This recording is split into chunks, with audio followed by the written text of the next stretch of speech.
मेरा full shoulder कितना है? फुल शोल्डर है 13। ये फुल शोल्डर है। फुल शोल्डर में आपको प्लस करना है 1.5 इंच, 1.5। तो आंसर आएगा 14.5। ठीक। अब 14.5 में आपको 2 का भाग लगाना है, तो आपकी ये शोल्डर वाली लाइन निकल के आएगी। ये आएगी, आंसर आएगा 7.25। तो 7.25, तो ये होता है 2 लाइन। 25 का मतलब होता है कि इंची टेप में 2 लाइन। तो यहाँ से आपको 7.25, तो यहाँ पे मैंने मार्क लिया। अब यदि फुल शोल्डर रहते हैं, जिसके भी फुल शोल्डर होते हैं, उसको डाउन करना रहता है।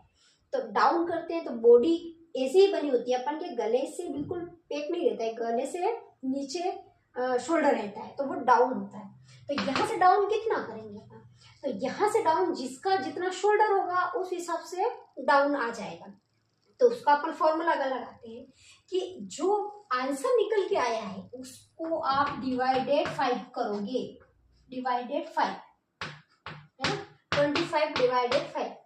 तो 7.25 डिवाइडेड 5, जो भी आंसर आता है आपका कि 1.45, ये आपका आंसर आता है। तो 1.45 मतलब 1.5 इंच, यानी 4 इंची टेप के हिसाब से आपकी 4 लाइन, यानी इंची टेप के हिसाब से आपका हाफ हो जाता है, यानी 4 लाइन पे उसका हाफ बनता है। तो आप 1.5 इंच नीचे उतरोगे। देखो पहली लाइन तो आपने शोल्डर वाली निकाली है, वो कैसे निकाली है? जितना फुल शोल्डर है प्लस 1.5 इंच किया। 1.5 इंच क्यों किया वो भी मैंने बताया, क्योंकि आपका गला दोनों तरफ से पैक है, तो आपको 1.5 इंच प्लस करना पड़ेगा, तो आप ब्लाउज प्रॉपर बैठ पाएगा आपको। तो 1.5 इंच प्लस किया, तो ये आंसर आया। और ये आंसर आया है तो डिवाइडेड 2 किया आपने, तो डिवाइडेड 2 किया तो 7.25, ये आंसर निकल के आया। तो आपका ये जो आया है लाइन, ये 75 शोल्डर की है, 7.25। अब इसको डाउन करना है, डाउन करना जरूरी है, क्योंकि ये हर एक किसी का भी आप बनाते हो, कुर्ता बनाते हो, ब्लाउज बनाते हो, तो आपने देखा होगा कि गले से अटैच होता है, कि गले से तो शोल्डर डाउन ही होता है ना, तो ये डाउन लगाना जरूरी है अपने। तो ये डाउन गया। अब डाउन कितना गया कि जितना आंसर आया उसमें डिवाइडेड 5 किया। डिवाइडेड 5 किया तो ये आंसर आया, और मैं इतना डाउन चली गई। अब ये इतना डाउन चली गई, अब मुझे गले का निकालना है। तो गले का कैसे निकालेंगे? देखो मेरे पास नेक राउंड है, मेरे पास नेक राउंड है 12। अब 12 में डिवाइडेड 5 कर दो आप। ये 5 यदि बोथ नेक का ब्लाउज बना रहे हो, पेट नेक वाली चीजें, तो आपका ये फॉर्मूला फिक्स है, आपको 5 का ही भाग लगाना है, यानी डिवाइडेड 5 करना है।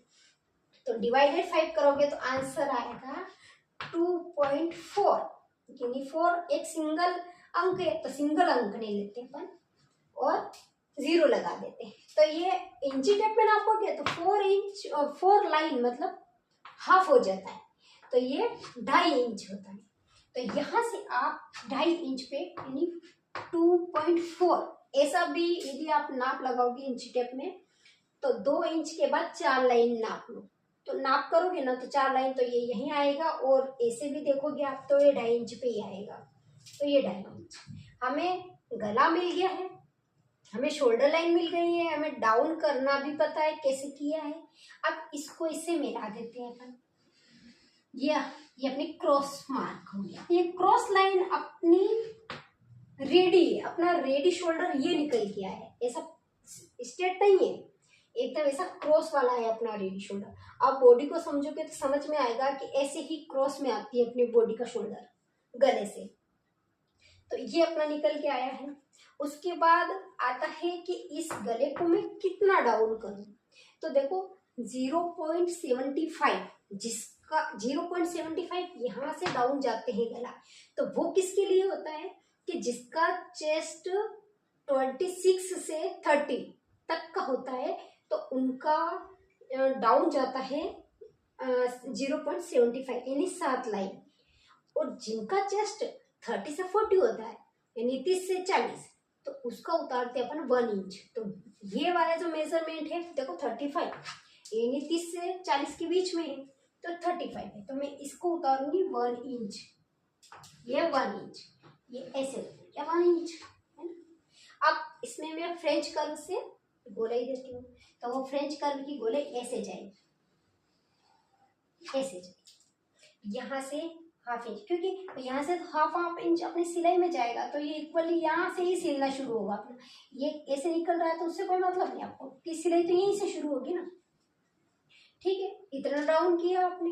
उसके बाद आता है अपना आर्म होल लाइन, कि मुझे आर्म होल लाइन कितनी लेनी है और कैसे लेनी है, तो उसका भी एक फॉर्मूला है। उसका फॉर्मूला कैसे लगाना है आपको, कि मेरा चेस्ट कितना है कि 35, तो 35 डिवाइडेड 6 और उसमें मैं प्लस करूंगी 1.25।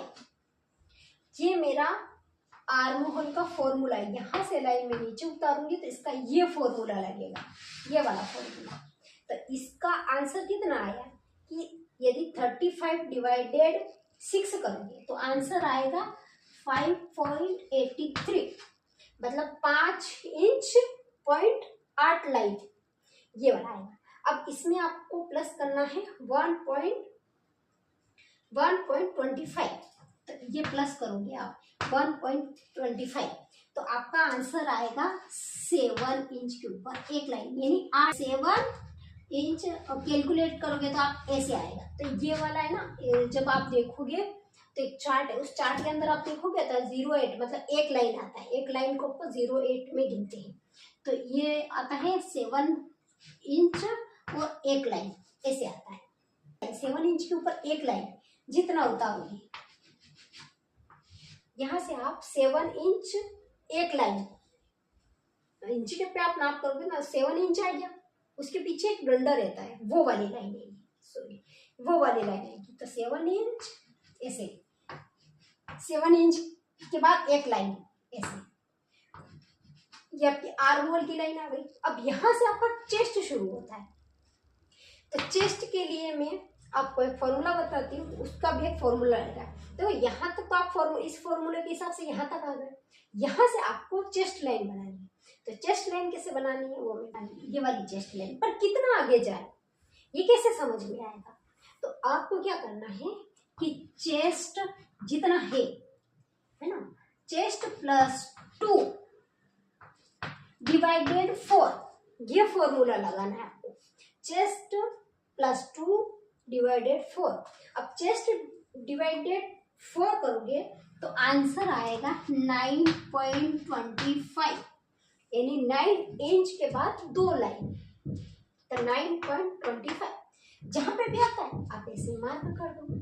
तो ये मार्क हो गया आपका चेस्ट का। अब इस लाइन का आपको हाफ करना है और इस वाली लाइन को भी आपको हाफ करना है और इस वाली लाइन को भी आपको हाफ करना है, और यहाँ से 2 लाइन जितना आपको नीचे जाना है और एक डाट लगाना है, इसी ऐसे डाट, ऐसे 2 लाइन करनी। ये दोनों लाइनें माइनस करनी है आपको जब फॉर्मूला बनाओ, सॉरी जब ड्राफ्टिंग करोगे तब ये माइनस करके फिर कटिंग होगी। अब देखो इतना तो आपको समझ में आया होगा कि मैंने यहाँ तक क्या किया। उसके बाद यहाँ पे अपनी बाजू क्या होती है, गोल राउंड में, तो आपको बाजू की गोलाई तो देनी पड़ेगी ना, तो वो कितनी देगी, तो उसके लिए फॉर्मूला है 1 इंच। यहाँ से आप जाओगे 1 इंच और यहाँ से आपको ऐसे राउंड जाना है, तो ये राउंड गया, ये राउंड गया। इसके बाद आपको यहाँ से देखो ये 2 प्लस किया है ना, तो ये तो था लूजिंग, इसमें लूजिंग दे दी अपन ने कि इतना तो आगे का पार्ट जो रहता है तो इतना लूजिंग तो चाहिए। तो अब लूजिंग के बाद हमें एक्स्ट्रा कपड़ा और चाहिए रहता है, तो वो है एक्स्ट्रा, तो मैं यहाँ से 1.5 प्लस करूँगी, यहाँ से 1.5 इतना और एक्स्ट्रा रखूंगी मैं, तो ये 1.5 इतना एक्स्ट्रा ले लिया मैंने। अब देखो मुझे नीचे जाना है, तो ये शोल्डर की जो लाइन है इसका हाफ करना है और इस हाफ से मुझे लेंथ पे जाना। मेरी बैक लेंथ कितनी है 14, तो मेरी जो बैक लेंथ है 14, उसमें मैं 1 प्लस करूँगी, तो कुल मिला के मैं लूँगी 15। तो यहाँ से मैं इंची टेप लगा के जहाँ तक 15 आएगा वहाँ तक मार्क करूँगी, ऐसा ये मार्क किया। अब मेरी कमर क्या है कि मेरी कमर इस मेजरमेंट में वेस्ट आ रही है 28 4 डिवाइडेड 4 करोगे तो आएगा आंसर 7 इंच। तो आपको यहाँ से मार्क लगाना है 7 इंच पर, ठीक है, 7 इंच पे लगा दिया। अब इसमें भी आपने 1.5 इंच मार्जिन ली थी, तो इसमें भी आपने 1.5 इंच मार्जिन ले लेना है नीचे भी, और इससे चेस्ट से वेस्ट को मिला देना है और मार्जिन से मार्जिन को मिला देना है, ठीक। अब अपन बैक साइड में टक्स नहीं डालेंगे, बैक साइड में टक्स नहीं डालेंगे। उसके लिए आपको क्या करना है कि यहाँ से आपको बिल्कुल इस लाइन से आपको 2 लाइन जितना नीचे जाना है और यहाँ से फ्रेंच कर्व रखना है, तो और ऐसे को ले देना है फ्रेंच कर्व से। तो जब टक्स डालते हैं तो ऐसा कपड़ा डाउन होके जाता है, तो अपन टक्स नहीं डलाएंगे और कपड़े को ही ऐसा डाउन कर देंगे 2 इंच नीचे जाके आपको ऐसा। ये वाला बैक पार्ट है। अब बनाना, यदि इसमें आपको कुछ डाउट रहते हैं तो आप मुझे कमेंट्स में लिखिए, तो मैं उसका जवाब भी देती हूँ, आपको आंसर दूंगी उसका, और जो डाउट होंगे वो क्लियर करूँगी। ये बैक पार्ट था, ये बोथ बैक नेक, यहीं से शुरुआत होती है ब्लाउज की। आज फर्स्ट क्लास से ऐसे 1 बाय 1 में आपका जैसे भी आपका मुझे रिव्यू मिलता है कि इससे आगे मुझे समझाइए या फिर इसमें कुछ डाउट होते हैं तो वो मैं क्लियर करूँगी आपके। तो आप मुझे बताओगे या कमेंट्स करोगे तो मुझे समझ में आएगा कि आपको कितना समझ में आया। यदि आपको नहीं समझ में आता है तो मैं फिर से रिवीजन कर पाऊँगी आपका। तो आप एक बार उसको देखिए, समझिए, नहीं समझ में आता है तो कमेंट्स कीजिए। और मेरे हिसाब से आज का आप ये इतना समझ में आया होगा। ये बैक पार्ट है बोथ बैक नेक का। अपन कल अगली क्लास में अपन इसका फ्रंट पार्ट समझेंगे कि फ्रंट की कटिंग कैसे होती है।